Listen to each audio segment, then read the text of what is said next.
Hola, buenos días o tardes, dependiendo en qué momento de horario vais a ver este resumen. Bueno, lo primero, agradecer a Gedeon Richter la oportunidad que nos ha dado tanto a la doctora Irene Cuevas como a mí el poder compartir la sección de embriología, que este año ha sido un gustazo poder hacerlo conjuntamente con ella. Y bueno, como nos hemos distribuido el resumen, es muy fácil. Hemos distribuido el resumen, el congreso son 3 días.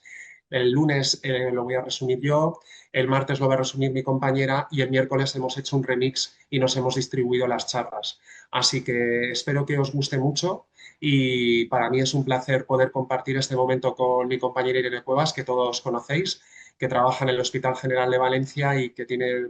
pues muchísima experiencia y es archiconocida no solamente a nivel nacional, sino también en Europa, en la R y en el mundo entero. Así que yo encantado de poder compartir este momento y espero que os guste mucho el resumen. A continuación, lo que vamos a hacer es, voy a empezar yo con el resumen del primer día, así que nada, espero que abráis mucho los oídos y empezamos.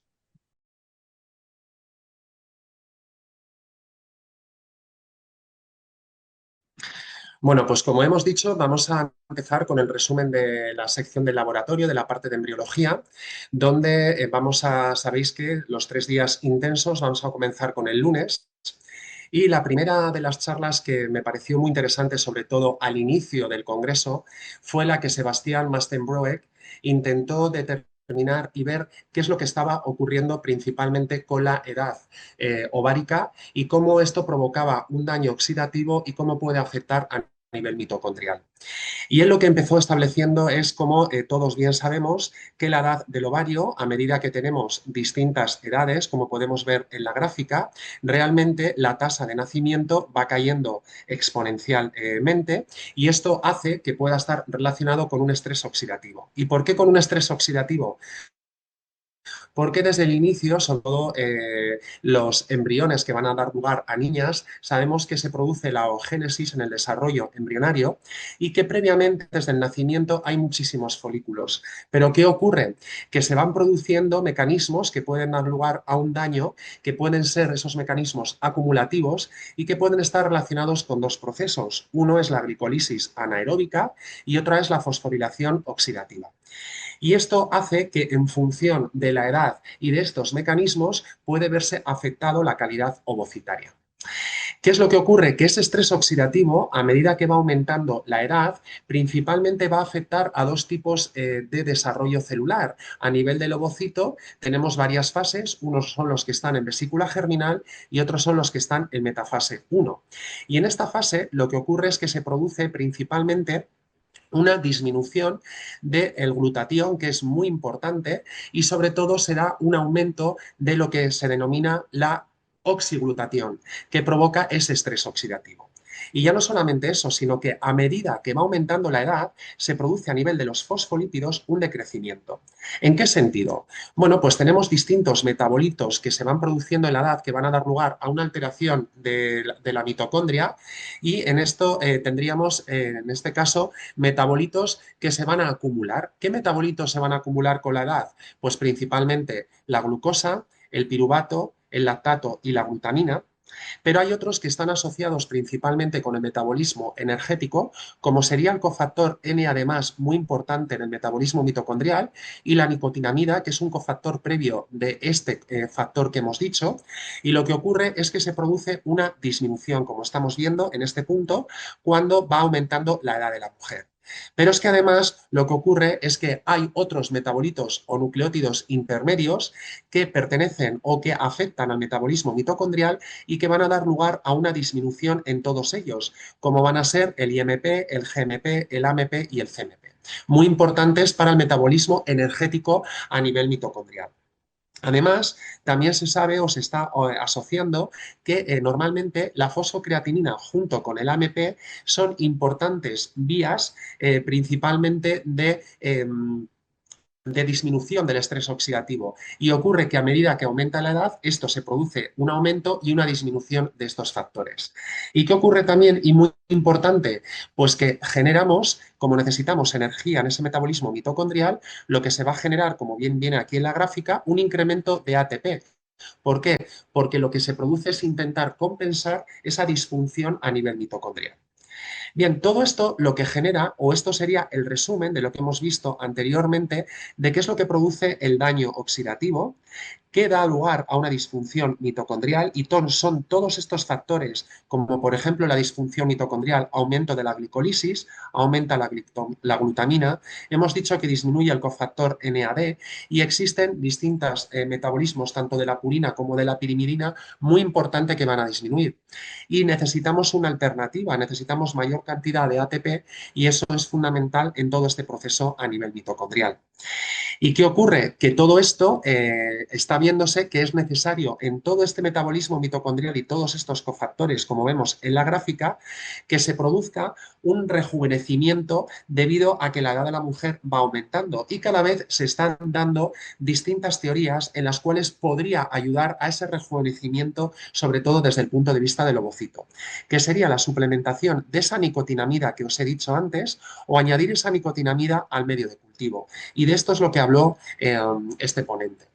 En ese rejuvenecimiento y en esa suplementación, lo que se ha visto es que cuando se suplementa en ratones la nicotinamida,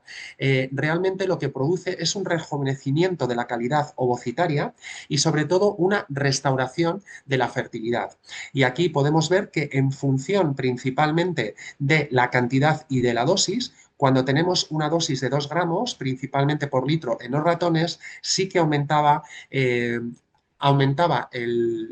nacimiento y es la dosis principal en la cual se estableció que podría ayudar a estos ratones o a esta especie animal. ¿Esto que ha hecho? Que cuando se han empezado a establecer papers, parece que todo el mundo y sobre todo determinadas asociaciones científicas como la HFA en el Reino Unido, ha visto que hay unidades de reproducción que directamente entran en Google, ven nicotinamida y empiezan a suplementar. Y esto hay que tener cuidado porque principalmente lo que dice este señor que previamente a iniciar estos ensayos en animales que parece que pueden funcionar, no es ético si no hay una validación exacta y un ensayo clínico previo para ver si realmente existe esa suplementación, un efecto positivo. Y en ese rejuvenecimiento también lo que se habla es de añadir ese precursor, no solamente tomándolo, sino añadiéndolo al medio de cultivo. Y cuando se añade al medio de cultivo es muy importante determinar, como se ve en la gráfica, la concentración exacta, porque sí que se ha visto que aumenta la calidad del blastocisto, pero si esa concentración es muy alta y es, por ejemplo, mayor de 10 nanomolar o milimolar, lo que ocurre es que se produce una inhibición de la fase de blastocisto. Entonces es bueno como antioxidante o como cofactor añadirlo, pero en exceso puede producir un efecto negativo. Como sumario de toda esta primera charla que duró más de 30 minutos, lo que tenemos que ver es que vamos conociendo más cómo es el metabolismo del ovocito, que produce daño a nivel mitocondrial y que sí que parece que existe un potencial de posibilidades de poder determinar o evaluar componentes, concentraciones y composiciones de distintos cofactores que puedan ayudar a ese metabolismo mitocondrial. Pero el prerequisito principal, transparencia, riguroso factor científico y que es muy importante la traslacional, es decir, traslacionalmente ver qué es lo que está pasando y sobre todo la seguridad. Y con respecto a esto, justamente seleccioné del miércoles y un japonés, el Su Hamimoto, sí que realizó y está empezando esta acción traslacional principalmente para determinar cómo existe este metabolismo mitocondrial en mórula, en fase de blastocisto, añadiendo el N además, este cofactor. Porque su teoría o su hipótesis es que cuando no se mantiene o hay una baja concentración de este cofactor, la viabilidad de los blastocistos es muy baja y sin embargo cuando hay un precursor y se añade al medio de cultivo, aumenta esa viabilidad. ¿Y cómo aumenta? Bueno, pues lo que han hecho es medirlo en 6 puntos distintos. Primero, determinar si añades al medio de cultivo cuál es posteriormente no solamente el efecto a nivel mitocondrial, sino la concentración de NAD. Segundo, lo que ha determinado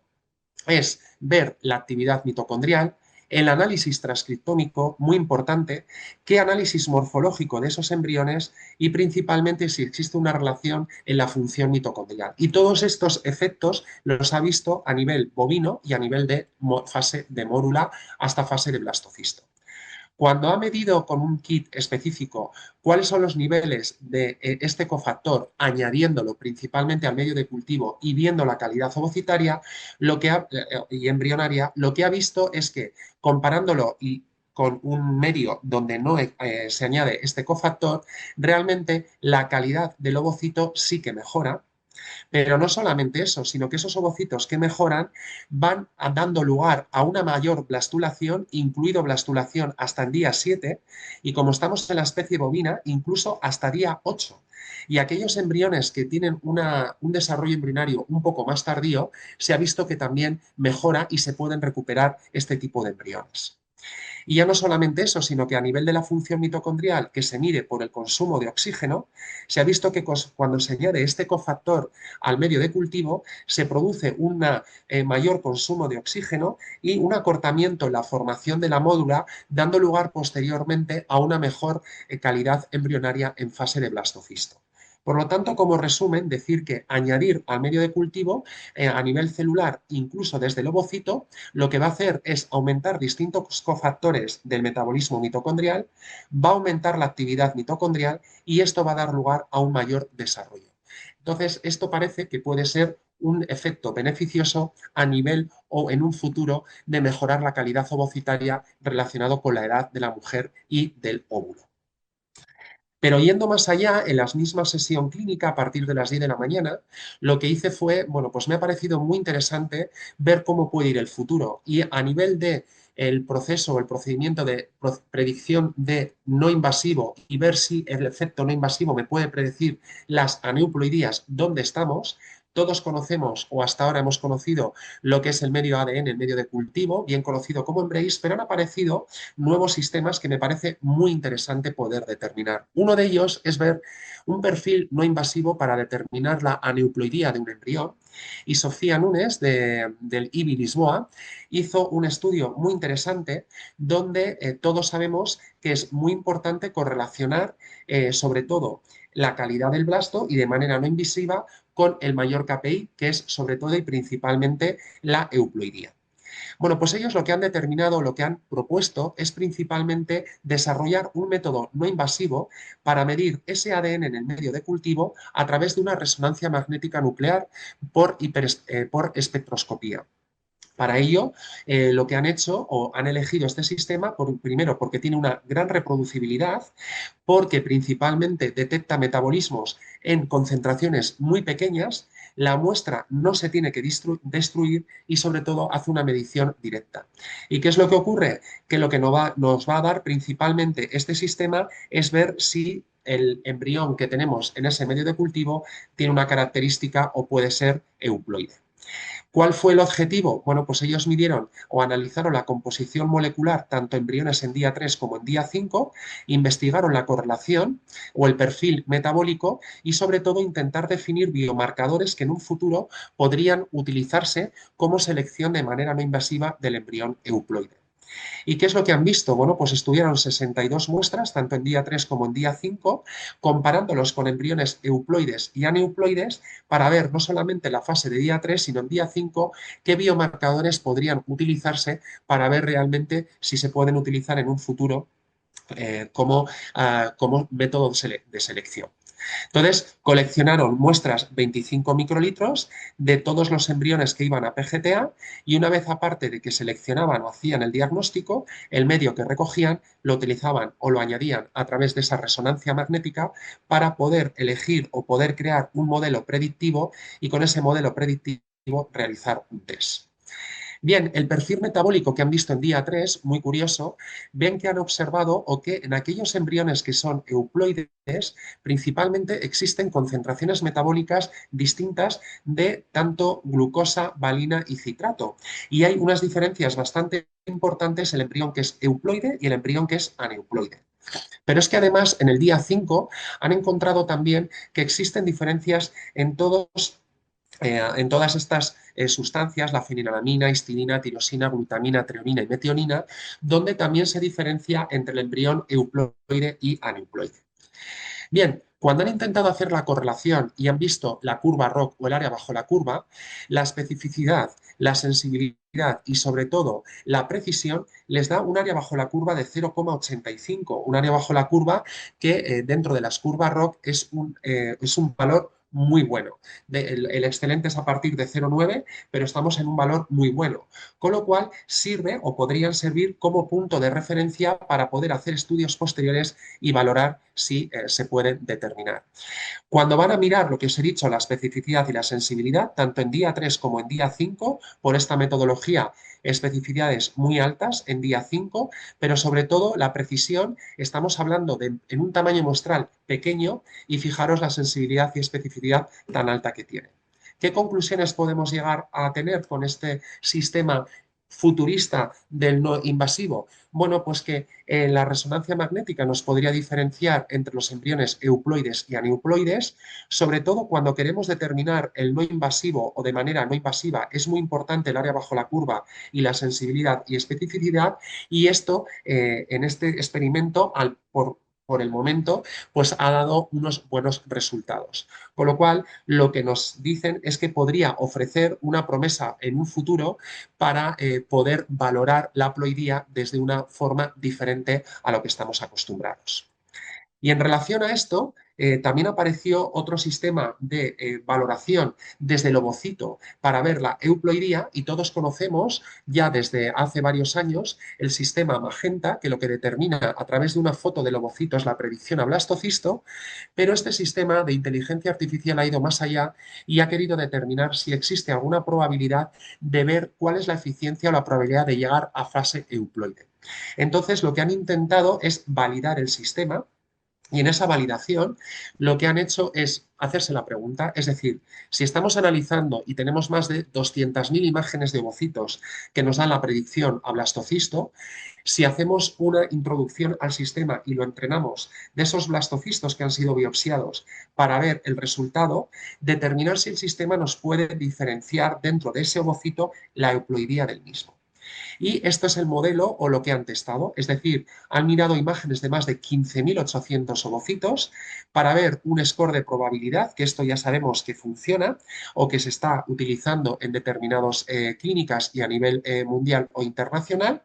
Han determinado cuál es la edad de la paciente y lo que han hecho con todos esos datos es, primero, el 20% de los datos testarlos, validar el 20% como un modelo de inteligencia artificial lo requiere, y luego entrenar al sistema de algoritmo. ¿Para qué? Para determinar cuál es la probabilidad de euploidía. Y cuando van al área bajo la curva, lo que han observado es que el área bajo la curva les ha dado con los primeros datos introducidos de 0,71, un valor que no es nada despreciable, que puede ser mejorable, pero que puede dar lugar a una facilidad o a un uso posterior una vez que se vayan dando más datos y validaciones de este sistema como predictor de euploidía, sobre todo en pacientes que incluso pueden ser más jóvenes y no realizan el diagnóstico genético preimplantacional. Con ello, lo que han hecho es valorarlo en 3 clínicas, en 3 grupos de análisis, en Canadá, Estados Unidos y España, y así con la media de los 3 áreas bajo la curva, les ha dado ese valor de curva ROC, que no es nada despreciable para validar este tipo de algoritmo.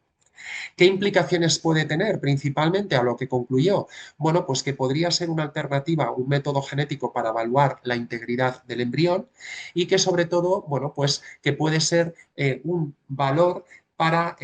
poder eliminar o para poder mejorar expectativas en los pacientes, sobre todo en pacientes que muchas veces tienen muchos óvulos y luego cuando tenemos menos blastos o hay un porcentaje de aneuploidía mayor, pues las expectativas que esperaba son menores, y previamente poder informarles su probabilidad podría ayudar sobre todo en la consulta. Esto lo que hicieron también la tercera comunicación fue intentar validarlo en extensión y en más países, y esto es lo que se ha hecho en 5 países, Argentina, Brasil, en España y en Estados Unidos, para valorar si lo que previamente se ha validado puede funcionar.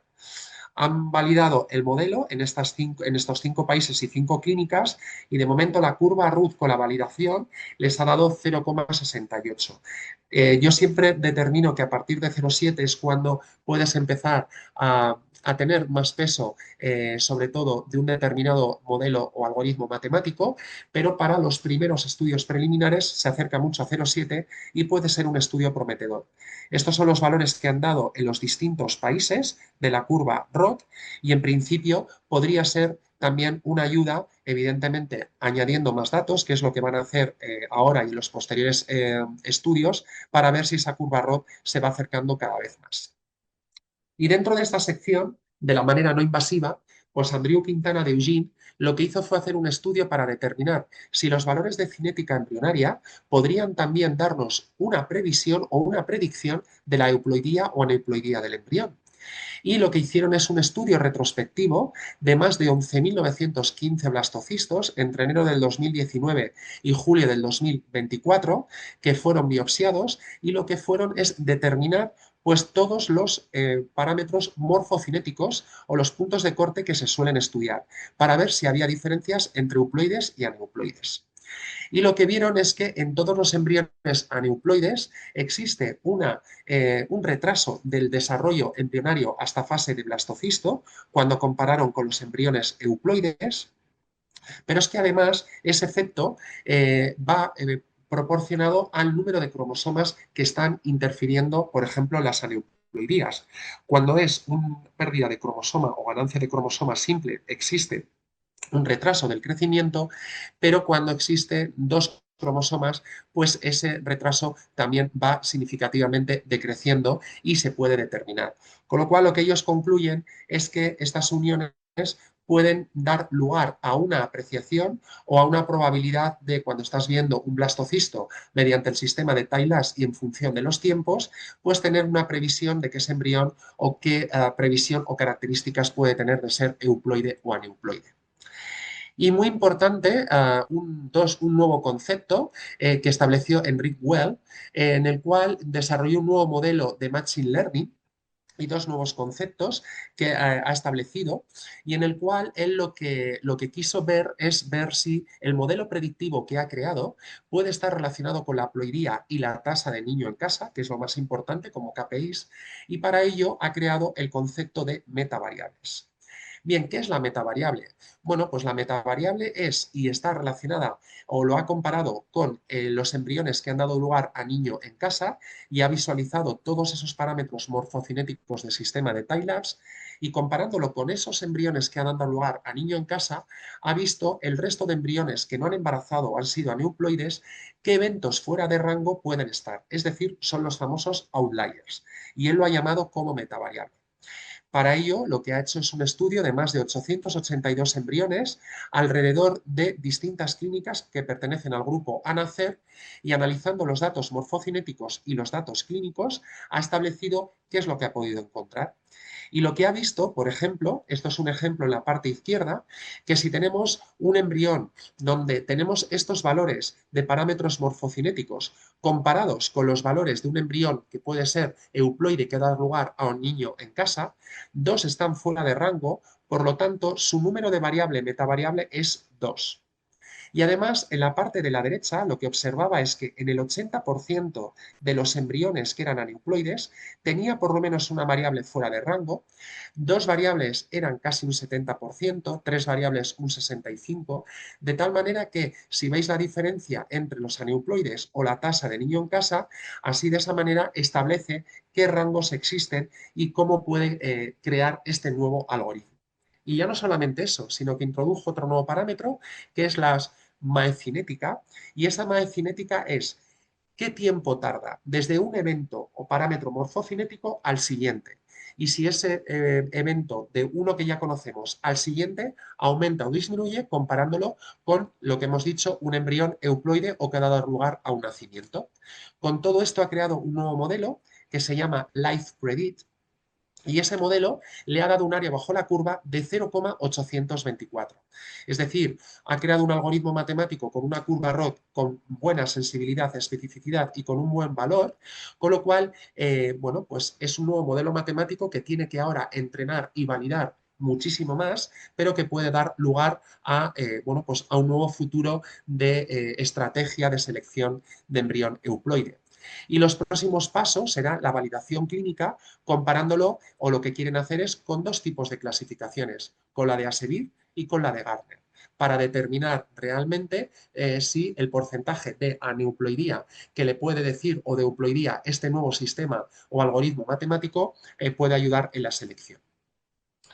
Bien, otra de las secciones fue el factor masculino, muy importante y muchas veces olvidado. Y bueno, yo aquí he seleccionado dos comunicaciones orales muy importantes. Una es la de Guglielmo, que es del IBI de Italia, donde determinó cuál es el factor o si afectaba no solamente al aborto, sino también al éxito, a la tasa de niño en casa en ciclos de donación de ovocitos en la edad paterna. Siempre algo, un tema muy controvertido, porque ya sabemos que la edad paterna puede producir una disminución de la fertilización, disminución de la implantación, aumento de la tasa de aborto y disminución de la tasa de niño en casa. Y ellos lo que han hecho es intentar estudiar este modelo para ver si realmente analizando y controlando el resto de variables puede dar lugar a un efecto en este o a un impacto en la tasa de niño en casa. Ellos lo que hicieron ha sido un estudio retrospectivo multicéntrico de 6 clínicas alrededor del mundo, en Eugene, 2 de ellas en España, y lo que han hecho es 1.712 tratamientos de ovodonación. Bien, aquí lo que han hecho es dos puntos de corte. Hombres que son menores de 45 años y en pacientes mayores de 45 años. Han estudiado cuál es la beta-HCG, el bioquímico y el porcentaje de embarazo clínico, y en principio en ninguna de ellas se ven diferencias estadísticamente significativas, pero lo curioso es que cuando intentan determinar la tasa de aborto y la tasa de niño en casa, sí que observan diferencias, viendo que la tasa de aborto es mayor en pacientes mayores de 45 años del varón y la tasa de niño en casa disminuye cuando el varón también tiene más de 45 años. Todo esto, en estos resultados, lo que nos habla es directamente que la edad del varón sí que afecta a la tasa de aborto y la tasa de niño en casa, y es algo que se tiene que tener en cuenta o por lo menos informar a las pacientes que podría afectar a los resultados cuando la edad del varón también va aumentando.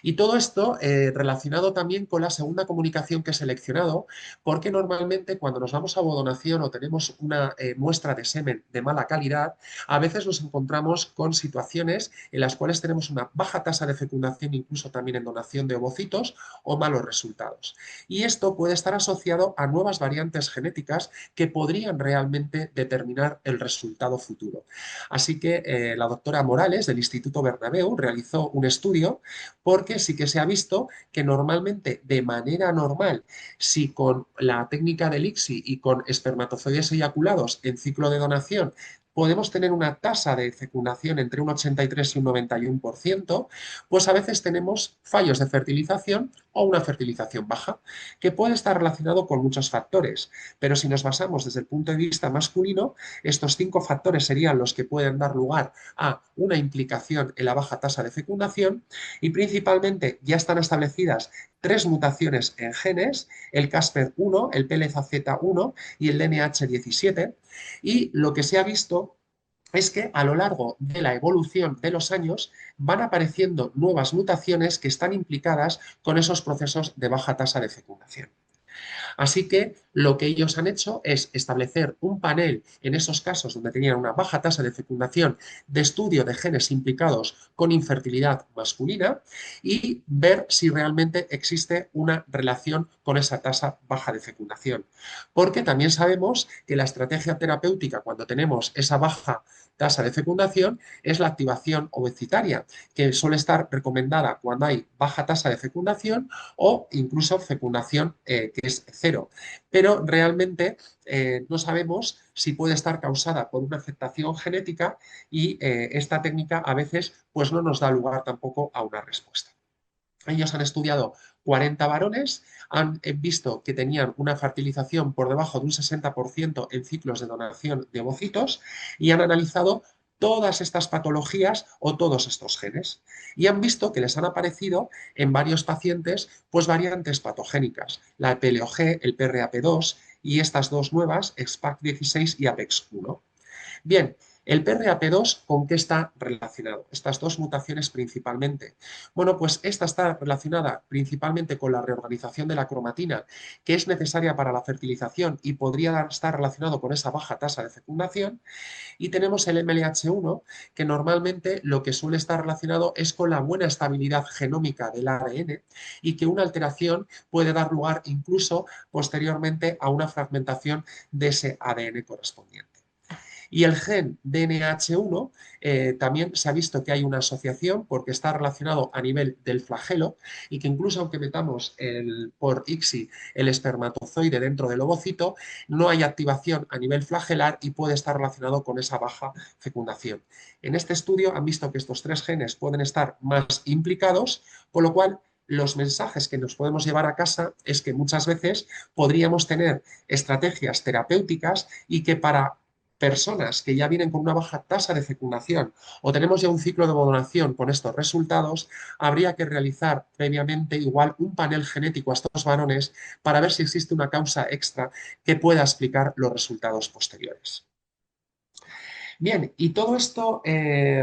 siguiendo más adelante, me pareció interesantísimo el debate que surgió entre Cristina Magli y Ioannis Sfontorius de si deberíamos de transferir embriones derivados de 0 pronúcleos, 1 pronúcleo y 3 pronúcleos. Y claro, realizaron la encuesta inicial y fue muy a favor de Cristina Magli, que sí que estaba a favor, en el cual el 63% del auditorio sí que transferiría embriones derivados de estos. ¿Y por qué? Bueno, pues porque previamente, ya en el 2015, la R estaba un poco en contra, no en contra, sino en ese momento las técnicas genéticas y lo que estaba establecido, porque nos decían que principalmente embriones derivados de mayores de 3 pronúcleos nunca deberían de ser transferidos y que incluso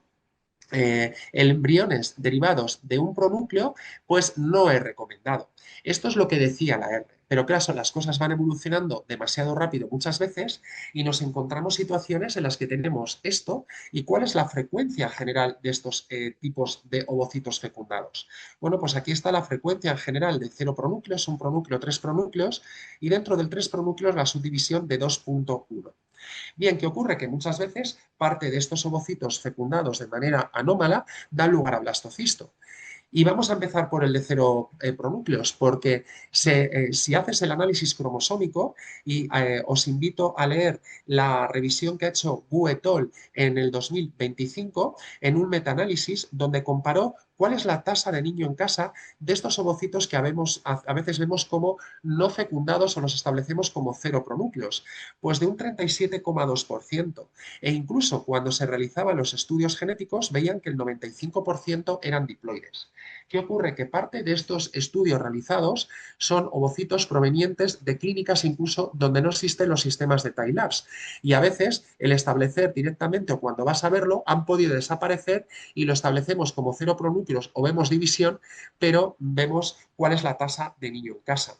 Ya no solamente eso, cuando se ha visto el éxito neonatal, lo único que se ha podido ver o poder achacar a algo diferente es que existe un sobrepeso en niños provenientes de ovocitos que tienen 0 pronúcleos.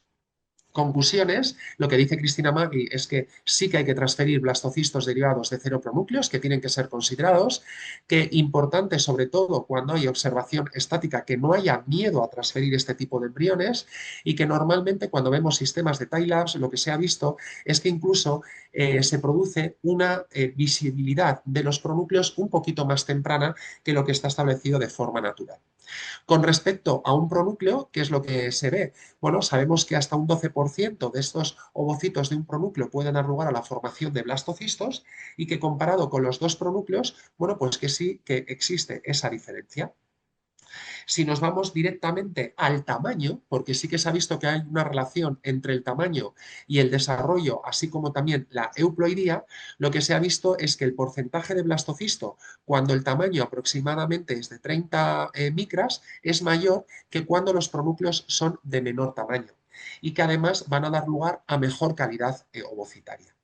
Si vamos realmente a lo que nos dice ese metaanálisis de Wu en el 2025, pues bueno, pues los embriones blastocistos provenientes de un pronúcleo realmente tienen una tasa de diploidía de un 70,5 y la tasa de niño en casa es de 29,1, una tasa absolutamente nada desdeñable. Y lo mismo lo comparó Capalvo en el 2024 y observaron que evidentemente tenían un porcentaje menor con respecto a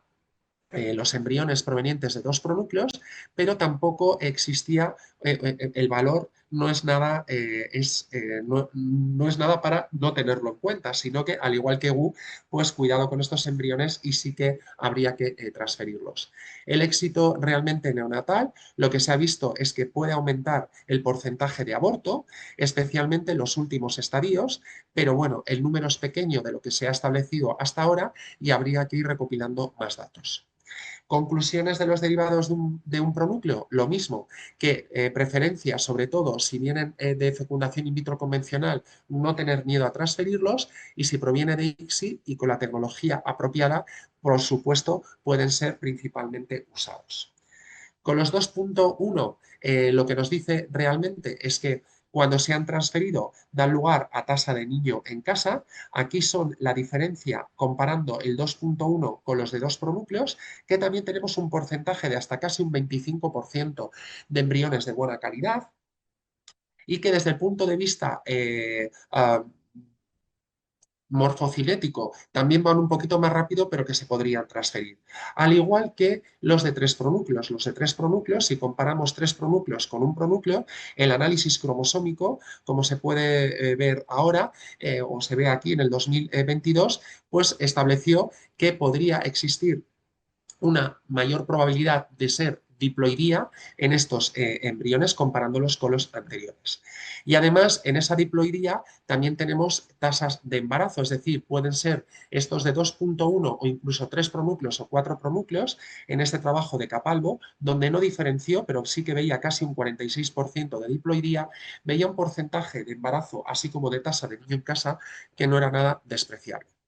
Se han visto incluso en Bredazca hasta niños nacidos de 4 pronúcleos. Por lo tanto, ya lo que nos dice es que la transferencia de 3 pronúcleos también puede ser considerada porque existe ahora la tecnología apropiada. Y frente a esto apareció Ioannis Spontorius, que al final él dijo que no, pero lo que presentó daba lugar a un apoyo más a la teoría de Cristina Magli. Y simplemente lo que dijo que, bueno, pues de cero pronúcleos o de cigotos, volvió a establecer los papers de Capalvo y de Girardi y decía que existía una menor proporción de tasa de blastocisto y de ploiría, evidentemente, pero también demostró o observó que había hasta un 87,3% de diploides en este tipo de ovocitos y lo que vio es que incluso los de un pronúcleo habría una reducida blastulación, que eso va a dar lugar a una reducción en la tasa de niño en casa, aumento de la tasa de aborto y por este motivo él lo que decía es que, bueno, pues que transferirlos, pues que hay que tener cuidado, pero que incluso al principio decir que no. Yo creo que era una posición que tenía que defender, pero al final lo que se pensaba en la sala, incluso con los datos que mostró Cristina Magli, poco defendible. Lo mismo con los de tres pronúcleos, incluyendo en el 2024 el estudio de Capalvo, que también lo mostró Cristina Magli, o el de Girardi, vio exactamente cuál era la ploidía y cuál era la formación de blasto, con lo cual, bueno, pues lo que dice que hay que tener muchísimo cuidado y que realmente si no existe la tecnología o no hay con respecto a la técnica del PGTA mucha, eh, mucha constancia o se hace de manera rutinaria, intentar no transferirlos. Al final salió no solamente el 63%, sino se volvió a hacer la encuesta y subía a un 80%, así que Cristina Magli, pues bueno, pues ganó con diferencia. Viendo más charlas, me pareció muy interesante la de Giovanni Coticchio, donde revisó cuáles son los 5 mensajes esenciales tras el trabajo en grupo del consenso de alfa. Y aquí es un poco dos tres diapositivas que quiero volver a refrescar, sobre todo para los embriólogos. Es decir, en el consenso de Estambul en el 2011 teníamos establecidos los timing de ver la fertilización en los embriones en día 2, los embriones en día 3 y día 5, y aquí en el 2024 se han ido cambiando los tiempos, por lo tanto, por eso lo he puesto, porque es importante ver la diferencia del 2011 a la revisión del 2024 y que cuando tenemos que ver la morfología o características relevantes a nivel del ovocito, todo esto es lo que hay que revisar o hay que ver, pero realmente el punto consenso es que los ovocitos gigantes ya deben de ser excluidos. Antes era como no utilizarlos una recomendación, se deberían de excluir y que normalmente los embriones derivados de ovocitos libres de todas estas dimorfismos, pues son los que se tienen que utilizar. Y a nivel del embrión es muy importante el tiempo de observación porque debería realizarse a las 16-17 horas tras realizar una fecundación, es decir, eso es el tiempo exacto y es muchísimo mejor porque puedes incluso seleccionar o ver aquellos ovocitos que de repente no tienen pronúcleos y que si no tienes sistema de tie-lapse, mejor entre las 16-17 horas, más que entre 17 y 19 y que luego, bueno, pues hay características morfológicas que nos podrían utilizarse como biomarcadores, pero que aquellos que siguen utilizando realmente, por ejemplo, el factor de los pronúcleos, no existe evidencia suficiente y que debería de dejar de utilizarse. Aquí es curioso porque en el consenso nos dicen en el 2024 no utilizar o no deberían de ser utilizados los de cero pronúcleos y el debate ya nos lo ha dicho que con la evidencia exacta que sí que hay que empezar a utilizar y sobre todo con la tecnología utilizada. Y realmente lo mismo que de un pronúcleo y tres pronúcleos, no es recomendado utilizarlos, pero si se utiliza con la tecnología del PGTA que actualmente existe, pues que se pueden transferir. Bien, dentro de lo que es el ranking Cleavage Stage o Blastocyst Stage, pues aquí tendríamos el top ranking, que es lo que hay que observar, el ranking intermedio de embriones de calidad intermedia y los de bajo ranking, que serían las características que tienen que aparecer. Y luego a nivel de mórula, pues o de blastocisto también, ver cuál es el top ranking, si están compactando o no compactando, es del full, intermedios cuando hay parcial y el bajo ranking o de mala calidad cuando existen este tipo de características. Por lo tanto, a nivel de consenso también, una vez que hemos visto la mórula y de blastocisto, lo que dice Alfa es que el sistema de Gardner para blastocisto es el que debería de ser utilizado. No se debe utilizar nunca o transferir embriones de tipo D y que si tienes blastocistos con una masa celular interna o de trofoctodermo de tipo C o blastocismos de día 7 sí que podrían ser considerados para uso clínico. Muy importante, si en algún momento se ve con sistemas de tie-lapse dos masas celulares, pues si se van a transferir, evidentemente siempre con el consenso de la paciente e informarle a la misma. Y una de las charlas que más me ha gustado y que creo que va a cambiar de nuevo lo que es la clasificación es en el momento del diagnóstico genético preimplantacional, cuáles son las futuras direcciones, descodificando los embriones mosaicos, sobre todo a nivel segmental. Y aquí Francesca Spinella dio una charla magistral porque lo que hizo fue mostrar los resultados del consenso y de todos los datos a nivel mundial que se están recogiendo. Ella determinó o se vio cuál es la tasa de niño en casa de embriones aneuploides, evidentemente un 0%, pero en función del nivel del mosaicismo, un 36%, de un 20 a un 50, y cuando es de alto grado, un 19% de momento de los datos que está recogiendo. Esos datos los ha registrado en IRMED y lo que nos dice es que basándonos en las segmentales y el tipo de mosaico, han estudiado todo lo que está recogido y han visto que mosaicos segmentales hay un 39,5% en ese registro y un 60,5% de aneuploides y cuando van a diferenciar directamente las segmentales pues quieren determinar qué es lo que ocurre con ellas y aquí observamos que tenemos primero el live by rate, es decir, la tasa de niño en casa de un 52% de un embrión euploide, pero cuando es un mosaico segmental de bajo grado tenemos un 42% y cuidado, dato muy importante, un 33% de mosaicos de alto grado siendo segmental dan lugar a una tasa de niño sano en casa. Cuando no se van a producir embarazo, evidentemente también está relacionado con el porcentaje de mosaicismo. Y aquí lo que nos dice cuál es el porcentaje de aborto, que el porcentaje de aborto, veis que si es un bajo mosaico o alto mosaico, pues es aproximadamente en alto mosaico de un 14%, no siendo excesivamente elevado. Además, lo que ha intentado observar es que si tienes una segmental simple o doble, cuáles son las características de tasa de niño en casa y de aborto, y veis que cuando es simple hay hasta un 40,1%, un 41% por los datos de doble segmental y complejo un 38%. No existen diferencias en si en esas segmentales existe simple, doble o compleja. La tasa de niño en casa sigue siendo la misma y este mensaje me parece muy importante. Y cuando han estudiado incluso el tipo de cromosomas, de si en esa segmental es una delección o una duplicación, se ha observado que tampoco existen diferencias estadísticamente significativas. Además, incluso estudiando el brazo corto o largo, tampoco se ha visto esa gran diferencia. La única, en todo caso, a nivel de duplicación del brazo largo, que se ha visto que podría bajar la tasa de niño en casa, pero sigue siendo un valor bastante alto. Fijaros aquí que incluso el tamaño, han medido hasta el tamaño de esa segmental y el tamaño de esa segmental en todos los casos nos da un porcentaje, un average de un 39,9% de tasa de niño en casa. Algo muy, muy, muy bueno.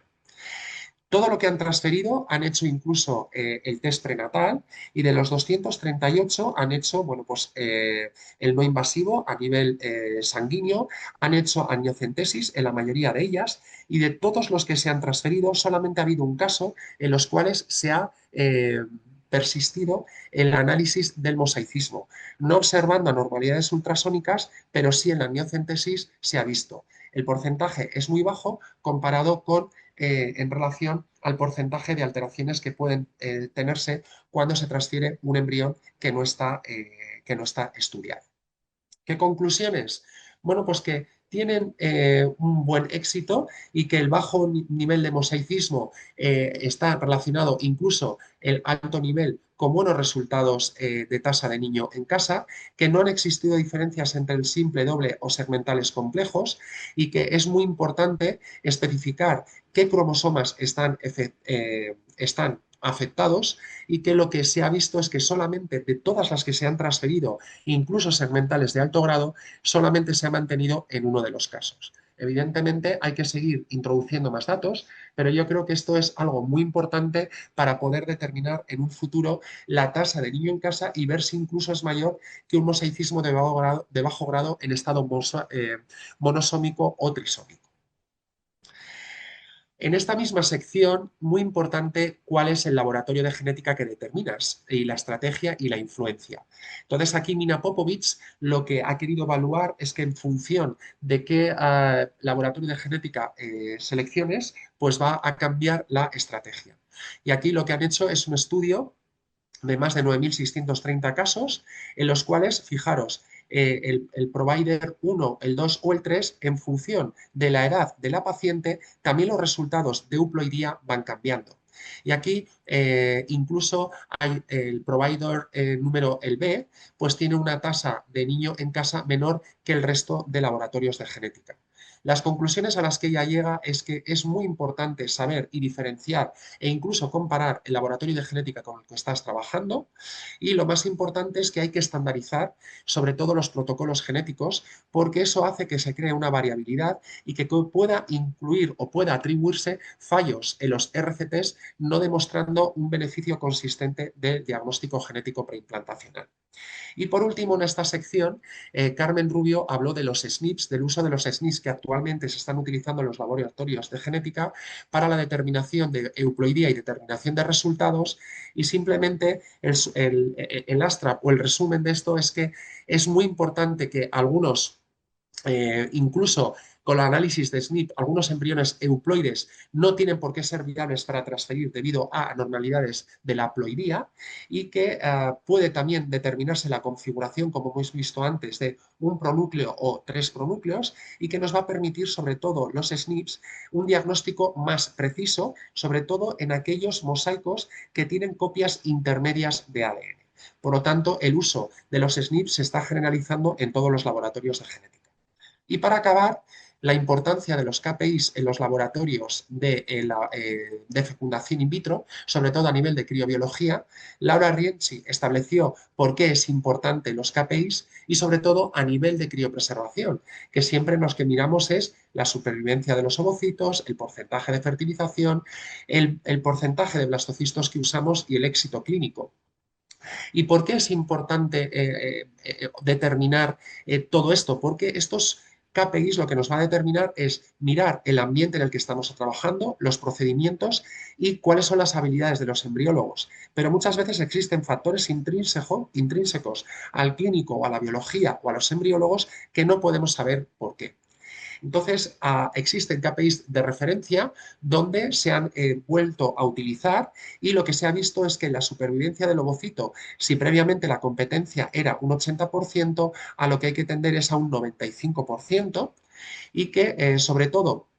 a nivel de blastocisto, muy importante, que al principio en el primer consenso alfa era un 80% y el punto era un 95%, actualmente debería de ser un 95% con el punto de mira o objetivo de un 99%. Y lo que da importancia y el KPI que dice que podría valorarse es la importancia de la reexpansión. ¿Por qué? Porque va a incrementar en función del tiempo que tarda en reexpandir o en función incluso del tiempo que se tarda desde que se hace la biopsia hasta que se vitrifica, va a afectar a la reexpansión y no solamente eso, sino también a la tasa de niño en casa. Y esto es muy interesante porque es un artículo de Maggie Lee que lo que hizo fue observar el tiempo que se tarda desde que se vitrifica, desde que has hecho la biopsia hasta que se vitrifica. Y en función de ese tiempo y en función de la calidad del blastocisto, cuál es el tiempo de reexpansión y la tasa de niño en casa y ve que afecta. Por lo tanto, lo que nos dice Laura Rienzi es que el porcentaje el porcentaje de expansión y sobre todo el tiempo que tarda en expandirse podría ser un nuevo KPI que se tiene que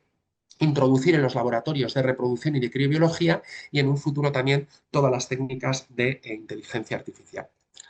Y esto es un poco lo que quería mostraros de todo lo que se ha visto, lo me ha parecido lo más interesante, datos concretos y objetivos, sobre todo